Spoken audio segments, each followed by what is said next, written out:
Again, your testimony. My name is Charles DeVore. I'm with the Texas Public Policy Foundation here in support of Senate Bill 2. Been taking some notes during the testimony and just wanted to respond to a few of the things I've heard today.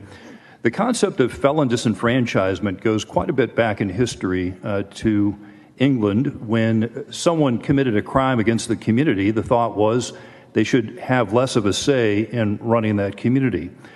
Now, over the last 15 years, we at the Foundation did a Public Information Act request of the Attorney General 2 years ago, and we ended up getting about 15 years worth of data from election fraud cases. And what we found was that felons who had been convicted of improperly voting before completing their obligation to the criminal justice system accounted for about a little less than 10% of total convictions. About half of the convictions were for mail-in ballot fraud. In fact, there were a few more people who were not citizens who were convicted for ineligible voting than there were of felons who had not completed their obligation. I also think it's important to note that there are a number of states where having a felony disqualifies a citizen from voting for the rest of time in that state. Moving then forward, when you look at the cases that we've seen prosecuted over the last 15 years or so, you see a lot of them are being led by the Attorney General. Frankly, district attorneys don't have a lot of interest in election fraud and don't particularly put a lot of effort into it. This has been a problem in America going clear back to Tammany Hall almost 200 years ago, where local officials just have little interest in it. And then lastly, I would like to point out to the members of this committee that in California, a city councilman out of Lodi was recently arrested for election fraud. It's a felony. And the things that he was arrested for are now under Texas statute misdemeanors. So something just to think about. Thank you so much for your testimony. Mr. Hodges. Brad Hodges, representing himself for the bill. So Senator Zetafrini, she took off, but she asked a question. So regarding felony charges not being fair, okay, felony penalty. This is for your testimony? Correct, and Senator Zetafrini did ask a question regarding the fairness of the penalty level being a felony, not a misdemeanor, right? Would you state your name for the record? And Brad Hodges, representing self. Thank you. Okay, to her point, right?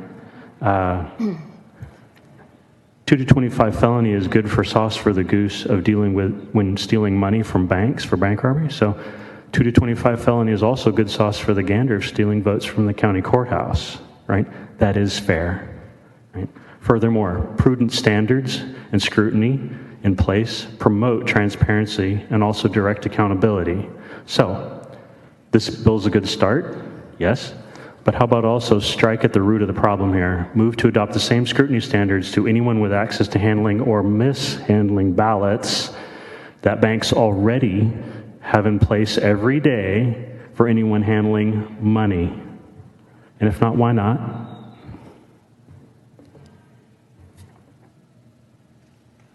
There we go. Thank you for your testimony, sir. Ms. Davison. Hi, I'm Cindy Davison, and I've worked elections since the early 90s. I've been election judge, alternate judge, clerk, and my concern is not the cases as much that might be innocent people, but it's huge cases of deliberate illegal voting that are not being prosecuted by district attorneys that have affected all of us. And one of the things was it passed in our state convention as election integrity was the #1 priority of all of the delegates, and that included restoring felony penalties. There are right now in Travis County alone over 98,000 challenges on illegal votes. Without significant penalties, we cannot expect to have a fair election. Several of us here today have worked the elections in Travis County where software by the company Connect has been used and may still be being used. We received an email from Travis County Elections telling us to, quote, pay attention to any changes in accounts or credit monitoring. I'm not interested in watching my retirement go poof. I would like somebody overseeing, which was in the contract. They have not overseen our credit. They have not honored the contract. We are at risk when we are working an election in Travis County because of this poll chief software.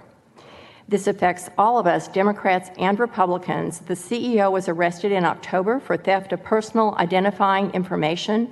At issue was the storage of our personal information on a server in China, but the Los Angeles DA later dropped the charges.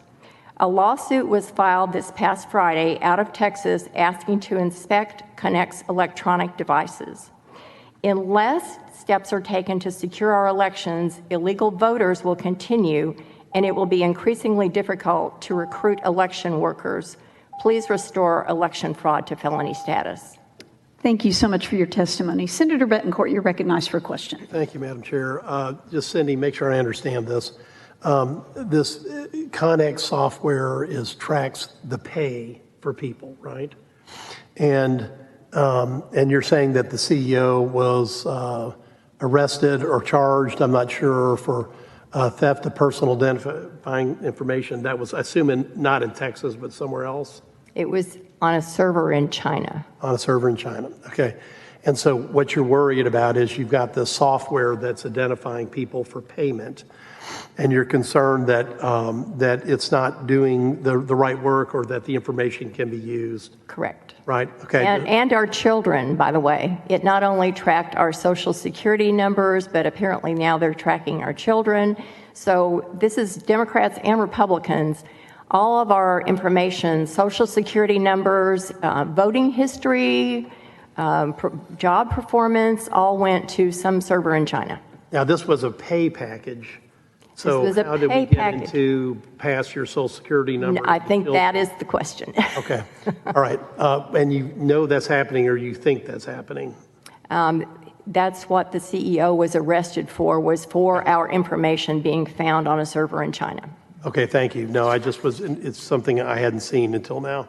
And if I could, Chuck, to go back over a point, how many states have termination of voting rights permanently when a a conviction occurs?